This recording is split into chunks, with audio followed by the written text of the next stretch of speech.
Hey Remy, how are you? Thanks for joining us. Hi, I'm very good. Excited to be here. Thank you so much. No, yes, I appreciate making the time, and I couldn't help to reach out and ask you to join us because you're building one of the fastest D2C brands in Mexico and potentially in the US for the Latino community. So excited to dig into that. Thank you, Mike. But first, it'd be great to learn a little bit about you, your background, and your childhood. I think it's fun to hear entrepreneurs kind of share what their passions were when they were a kid. So if you could start there, that would be awesome. Well, thank you for the opportunity. I'm so glad I'm here. As you can hear, I'm French, but I've been living in Mexico for now more than 10 years. I started my career right after business school. I did a school in France called HEC Paris. I had a chance during the school to work for LVMH on the side for like a year. Then my first job was at L'Oreal, where I learned a lot, I have to say. It's one of the best school I think today still for people that have an interest into beauty, consumer goods. But very early on, I had the desire to move abroad. And L'Oreal has that very strict playbook where you stay a few years, if you're French, at the headquarters, and then move to one of their country. I didn't want to wait. So I went with a competition called Coty in New York, in the Hmm. headquarters. I had a chance to work in the Empire State Building. So me as a Frenchie coming into the US, that was kind of like a dream come true. Yeah. And then Coty followed my desire for exploring the world, and I had a chance to work with them in Brazil, in Italy, back to the US, and then Mexico. And I have to say that maybe one of the biggest uh, moment in my career, both personally but also professionally, has been to just moving to Mexico. I fell Hmm. in love with the country. I fell in love with the market. Fell in love with the people, the food, the colors, the creativity, the very unique, creative ecosystem and environment, and the people I met. And after a few years here, first as a corporate person working still for Coty, then for a pharmaceutical company, Hmm. decided to, as I like to sell my soul to the entrepreneurship, because it's a gift when you're a corporate guy, as you know, like it's a change, and not everyone should move to entrepreneurship because I think it, even though you might not be bipolar, you become one because you move from from happiness and the zenith of happiness to like the bottom of sadness 3 times a day because of all of the issues you have to go through. Um, but it was a great move. I first joined a team that had an amazing ambition to recreate and replicate the success of Trader Joe's in Mexico. I learned a lot about entrepreneurship there. I learned a lot about like the VC world, which was Yeah.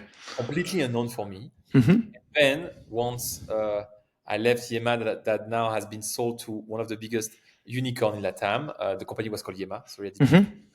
I wanted to go back to my first love for fashion and cosmetics with a clear vision, creating the biggest Mexican brand in the world and also launching the defining Hispanic Gen Z brand. And to your point, the Hispanic Gen Z market is actually a huge market, Yeah. still is kind of untapped. And where the bulk of that market, when I think about both categories I'm playing on, which are cosmetics and fashion accessories, we are talking about a $50 billion opportunity Yeah. where we no one has been focused so far. And the bulk of that market is located in the US. Yeah. For us, now that we just launched in the US, getting some press today, an amazing article was published about us on business of fashion and Hmm. business of beauty, which are, for me as a beauty professional, kind of like the media I've been for the past 15 years. So proud we've been featured on, Milestone. Yeah. yeah, big milestone for personally at least. And they, and I quote them, see us as the rising star in Latin beauty. And I hope we can show the world that the future of beauty and fashion can be Mexican, and Yeah. potentially the next LVMH will come from Latam. Nice. No, and you saved so much of my questions, but I have to dig into this. Please.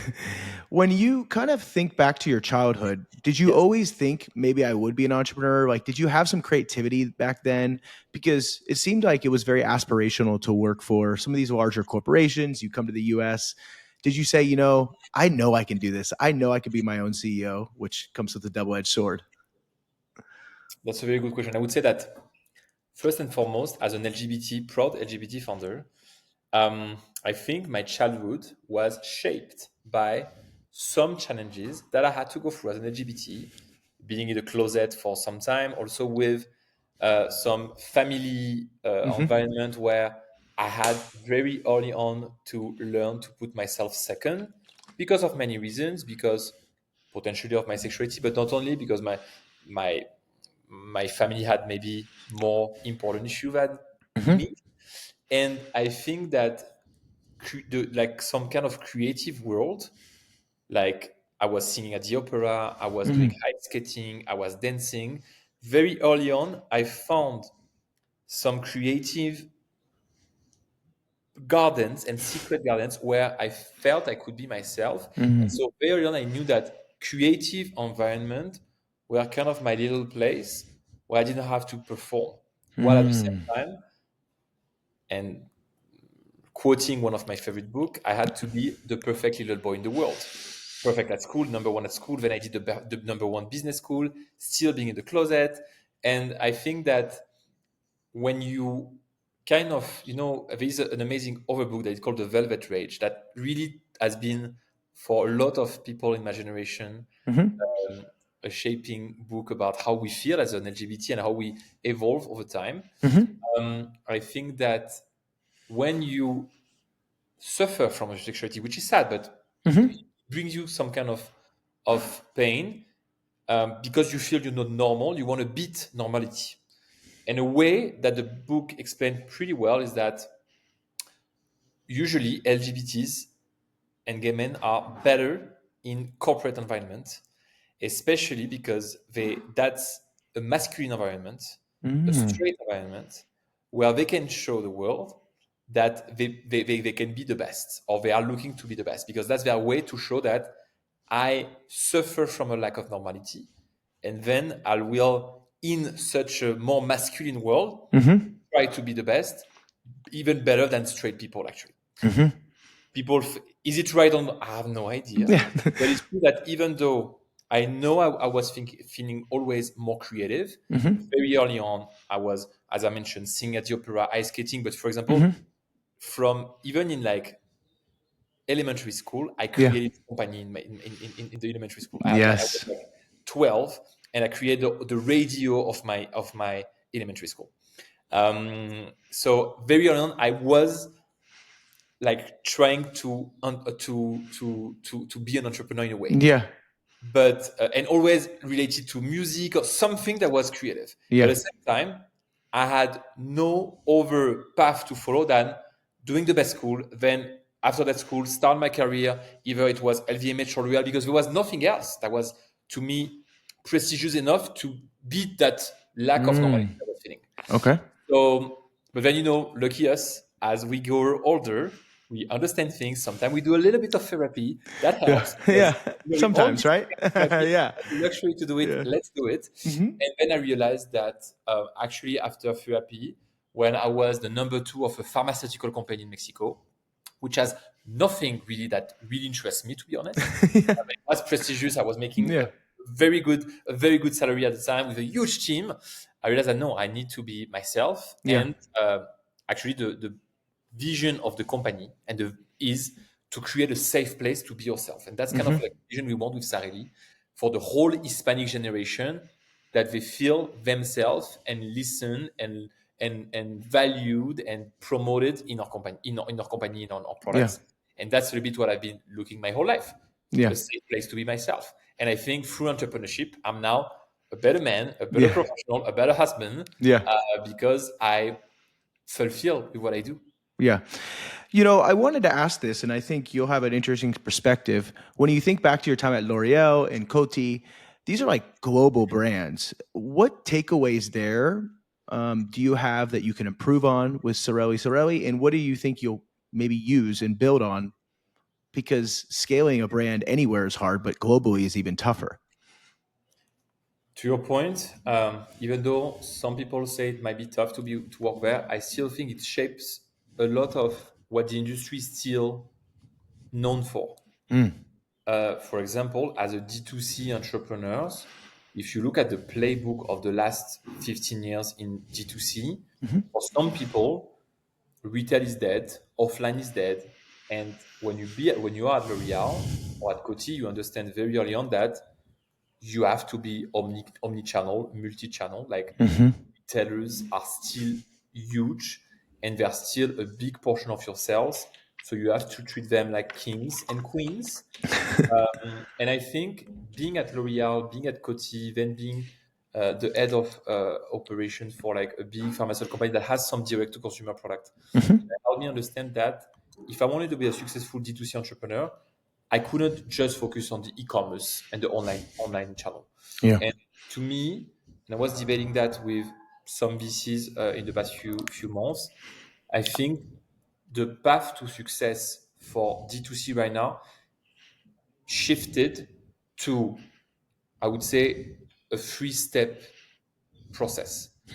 From 0 to 3 million in revenue, I still think it's your product market fit, but here you don't have product market fit to me. That's you really close to like a 3 million threshold, which is within the industry and within the VC world, kind of the moment that institutional investor starts looking at you. They'll return the email. In a way, some people used to say, no, I have a pre-revenue product market fit.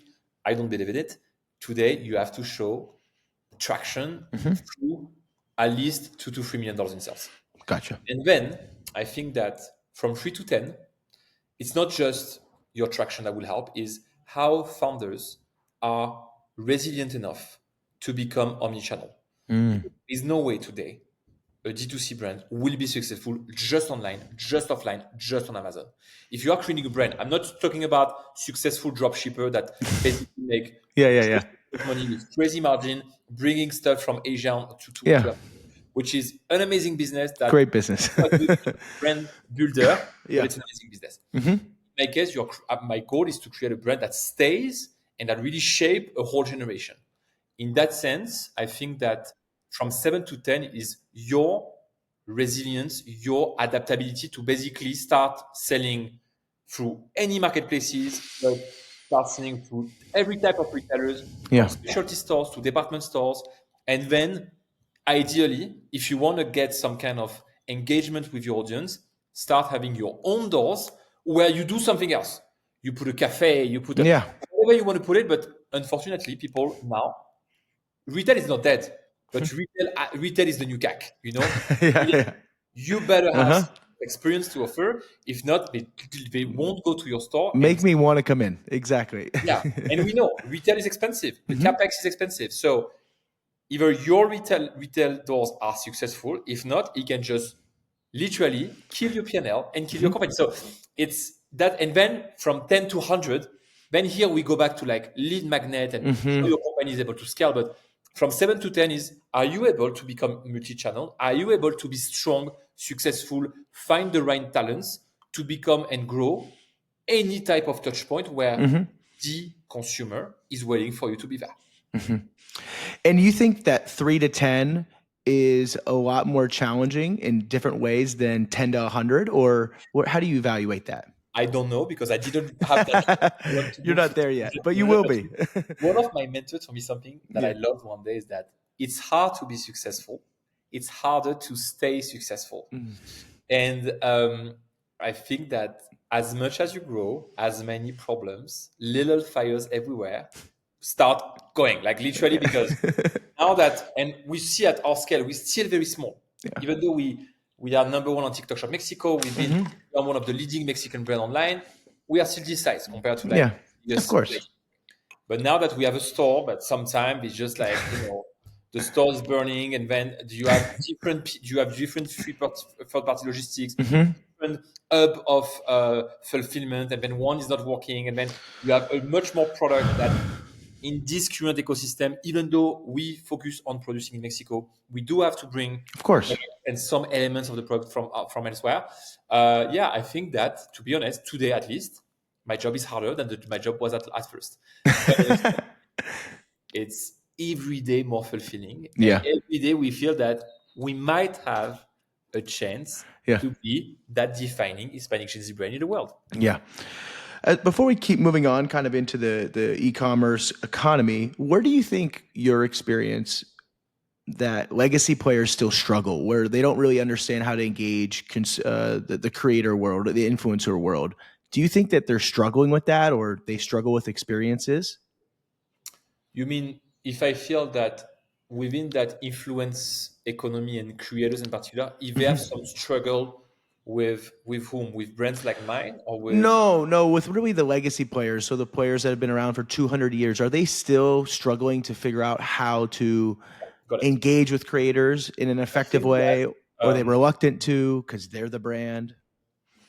I think obviously legacy brands have much more power and labor to understand new Mm-hmm. trends, but at the same time, and that's the reason why I part of the reason we do our business as a founder is that we envision that at some point some big player and some strategic player would be Mm-hmm. interested in us. Yeah. And why should they be interested in us?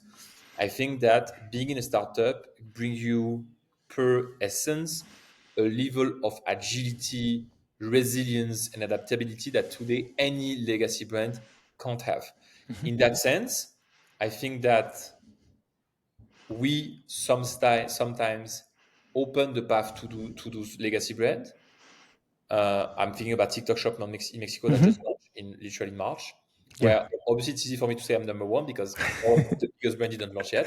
Yeah. It's nice because Mm-hmm. they follow me and they have me in their radar, Mm-hmm. and and I think that in the meantime, I need them to Of course. pay the rent of my creators because Mm-hmm.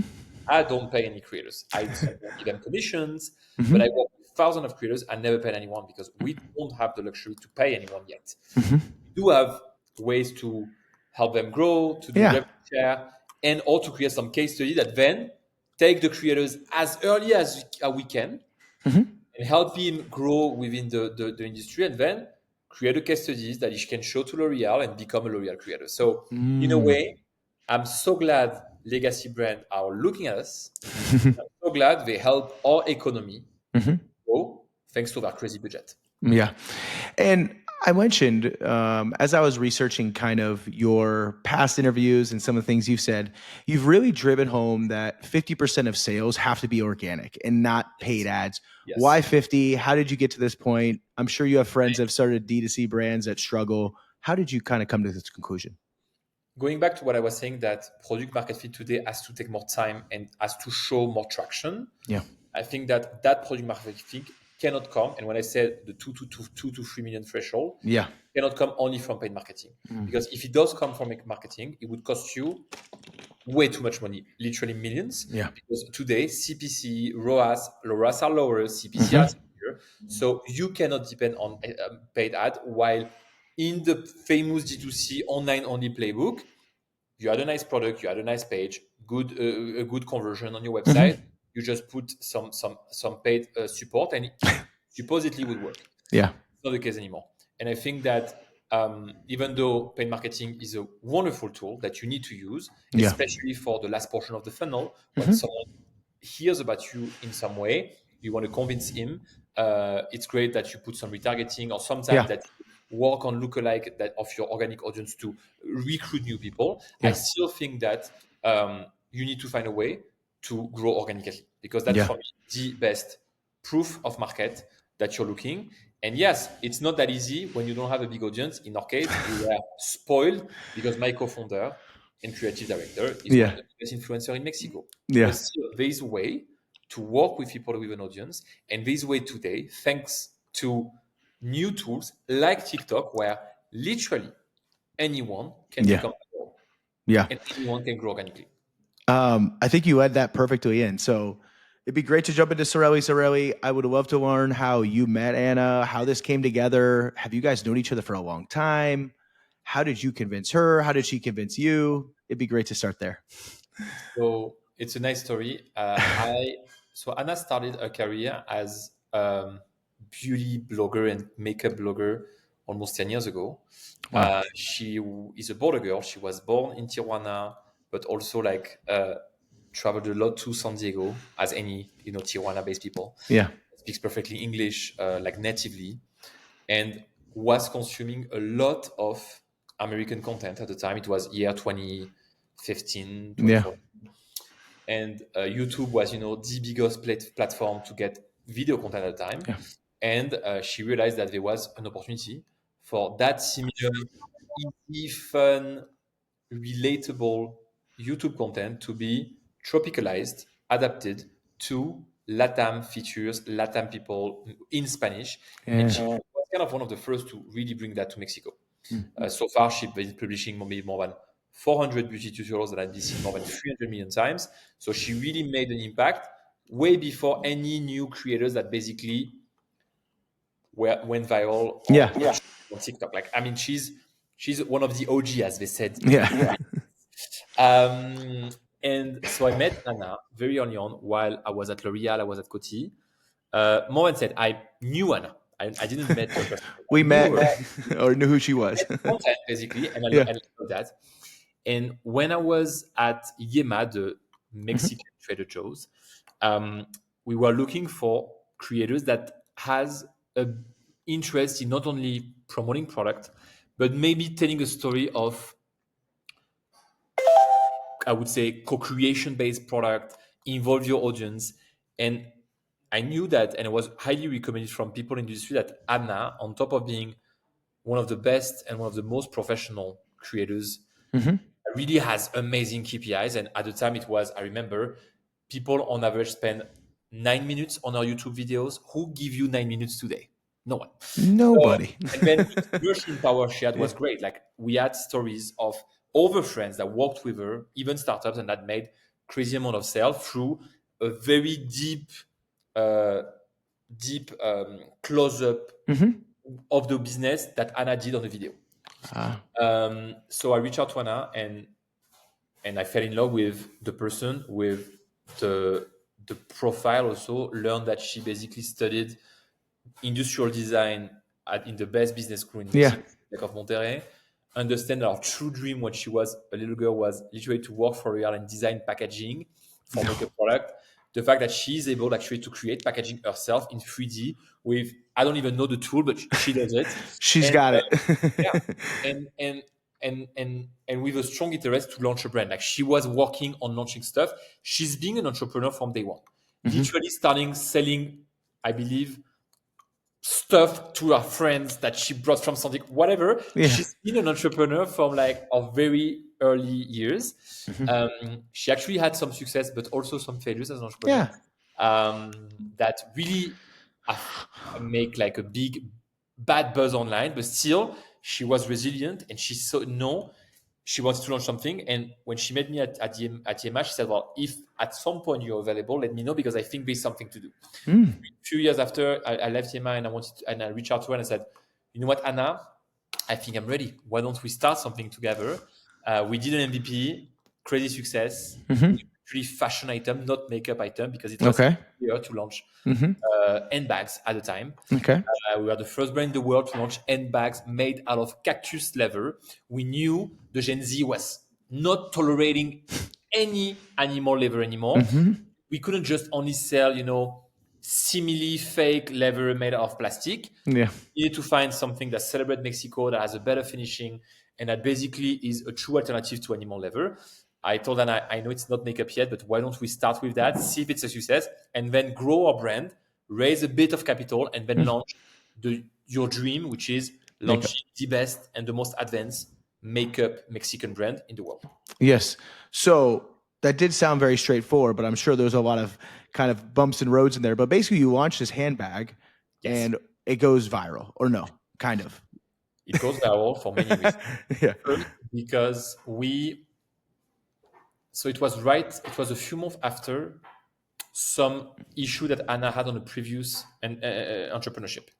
Where she basically launched a wine brand that went viral, that was very successful, but from an operational standpoint, there was some big failures. That really affected our audience to trust her ability to launch something. At the same time, it was the best opportunity for us to rise above that challenge. It's something we decided that we will be the most radically transparent brand ever. So a few days before our launch, we've been teasing the launch for 6 months. So people knew bags were coming. co-create those bags. That's something that has been critical and a pillar of our brand, is that we involve our audience in everything we do. And on average, we at least try to gather 100,000 answers on Instagram, TikTok surveys Yeah. before we launch anything. Wow. So they knew about the product, they knew everything. But Yeah. a few days before, we already had some social media set up for the brand, and we started sharing all of our cost breakdown. Literally, Yeah. the product will cost that amount. That is our margin. That's what we pay our vendors. That's what we pay for our raw material. Yeah. And no one have ever done that in Mexico. So you had at the same time people like, who are you to sell me a $250 cactus leather bag? People thought it was a scam. Uh-huh. Who are you as an influencer to pretend to sell so expensive product? And on the other end, people like, wow, for the first time, I realized that, well, there is amazing craftsmanship in Mexico. People are using it. That's Yeah. what we pay our artisan. So it was interesting because literally 3 days before the launch, we were trending topic on Twitter. And I woke up at 9 a.m. or 8 a.m. or something, and there was more than 3,000 people talking, debating, or criticizing us. When you published this, was there discourse between you and Anna and the team of saying this is a good idea, bad idea, or you guys were all on board? Instagram stories Yeah. were with cost breakdown. That's all. Guys, in 3 days we are launching that product, and that's the cost. And- that also some people have said, but why are you taking a margin? You should not take a margin. People realize that we were not a foundation. We were not like a charity. You're here to make money.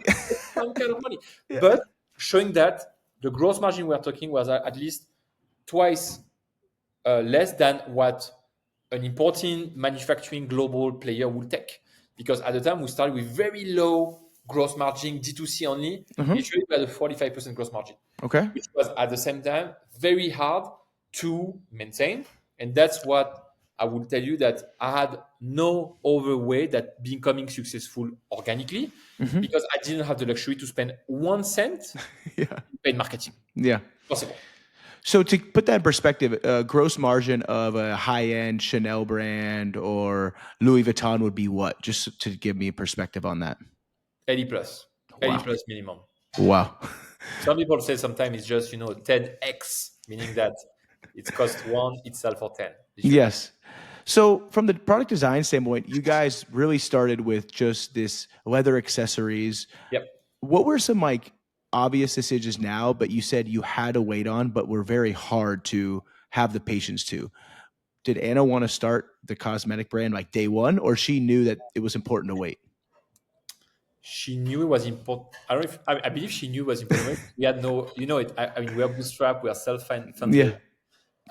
Lucky us, our manufacturing company, which was one of the best manufacturing company in Latam, help us finance the production, because any consumer goods, one of the biggest challenges is the inventory and how you finance inventory. But Anna was very clear. Yeah. If the brand is successful, we will launch the cosmetic arm of the brand. And I think that was very smart, because from day one, we had that in mind, and we actually started working on the cosmetic line from day one. It took us a year and a half for both reach $1 million in revenue on our fashion business. Wow.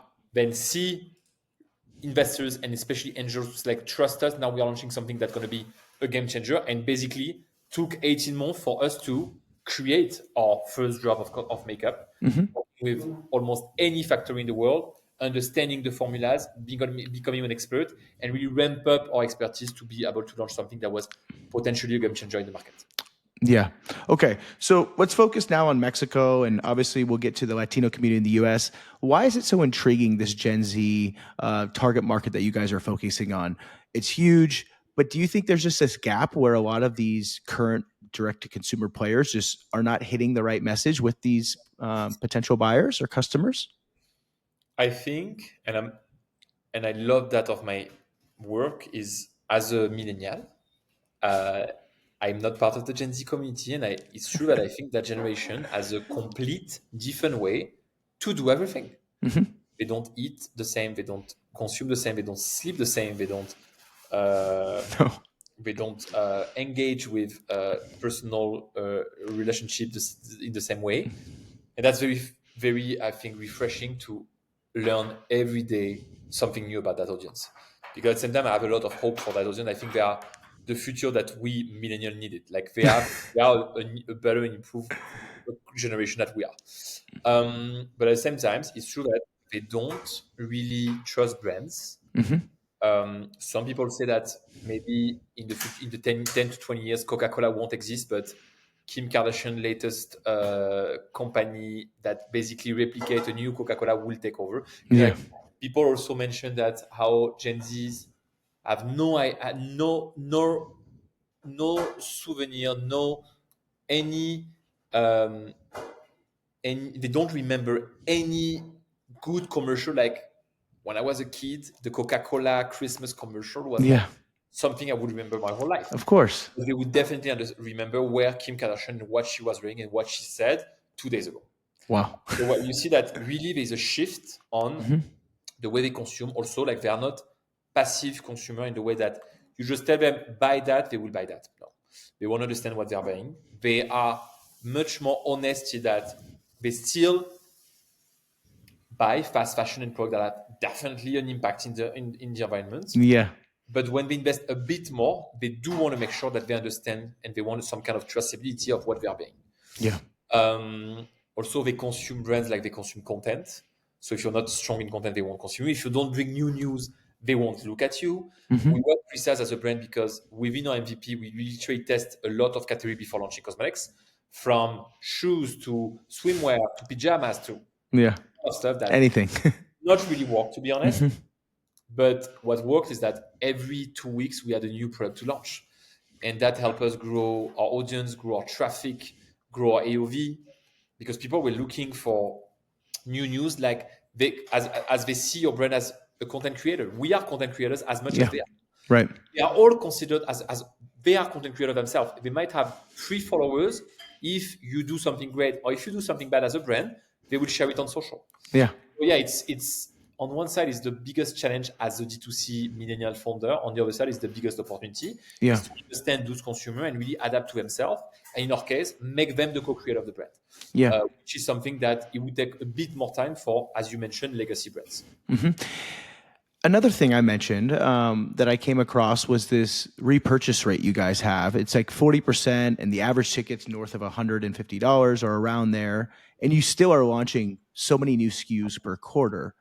How do you guys do that? Because it seems like that in some ways is really challenging. How do you know it sells? How do you make sure they are rebuying? And then also increasing that ticket while keeping a margin? I think for the first years of the brand, we didn't know how to do that. Yeah. So we launched stuff, and good thing is that grow our revenue, grow AOV, because we had more products. So Yeah. the more product you have, the better is going to be your AOV. But yes, you affect your assets. The quantity of inventory is just growing because not everything would work. Now I think we have much more data, and if it's something we've been doing is being as data driven as we can to really understand what works, to really understand the path and the funnel of any cart, meaning that if you enter through cosmetics, when do you put a fashion item in your cart? If you enter through a fashion item, are you looking for cosmetics? And what is the conversion rate depending for returning customers based on their first cart? So we've been trying to really look at the data as much as we could. And today, yes, we from a brand that was launching a new product every 2 weeks, we moved from a brand that would be launching a new product every quarter. So we really do a shift and also understand that we have now top selling items that can represent up to 30% of our sales, and Yeah. that we have to sustain them, and that those items are actually amazing acquisition driver that you can leverage maybe more on a paid marketing strategy, while organically you show off more new news and animating Yeah. your existing product through new packaging, limited edition, whatever, a special pack. But yes, at the same time, if you have successful hero products and you don't need that many products, maybe one or two, those are your lead magnet to keep recruiting while you engage with your current audience to sustain their sales and make sure that their repurchase rate increase, the time between two orders decrease, and basically you have a very healthy business that has both a very strong repurchase rate while you keep engaging and with engaging with new audience Yeah. at a decent reasonable CAC. Right. Last question before in the final kind of thoughts. You guys just mentioned that you launched in the US. What Yeah. are you most excited about? Where do you think the biggest challenges will be? And what strategy will you adjust using the US versus Mexico?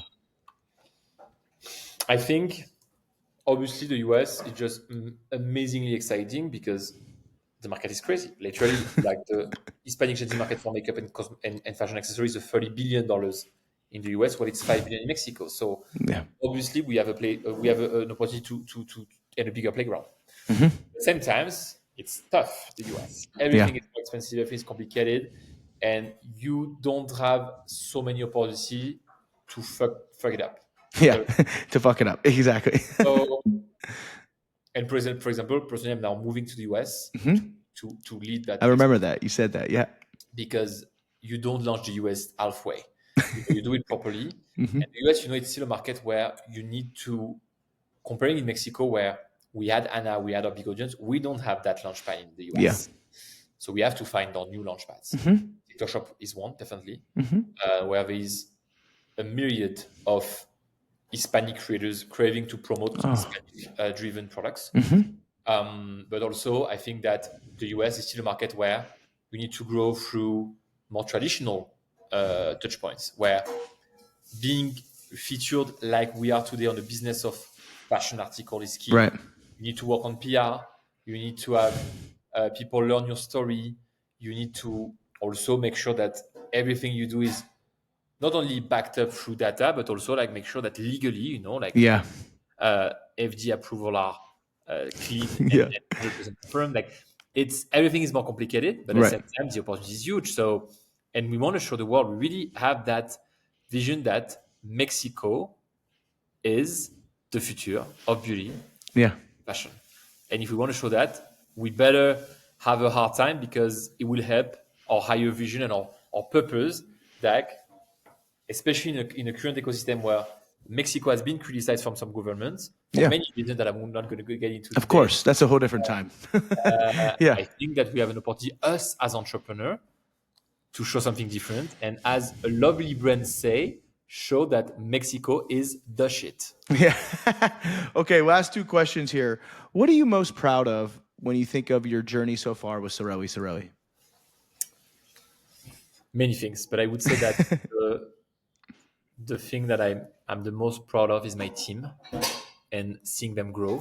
I have to say, HR is the most challenging thing when we grow. Literally, half of my time is HR driven, but still, I'm impressed. I'm that kind of a founder that feel that you need to work with people that are better with you, better than you, and Yeah.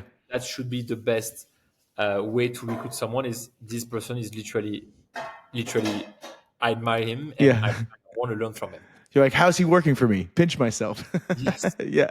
And at the same time, I'm the oldest person in the company, so, and I'm just 36. Yeah. So Yeah. I work with very young people. Like Hmm.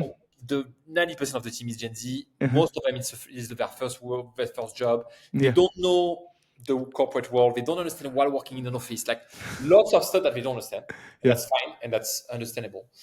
But I would say, yes, seeing my team grow, seeing my team bring so many ideas, challenging me every day, that's what makes me the proudest, definitely.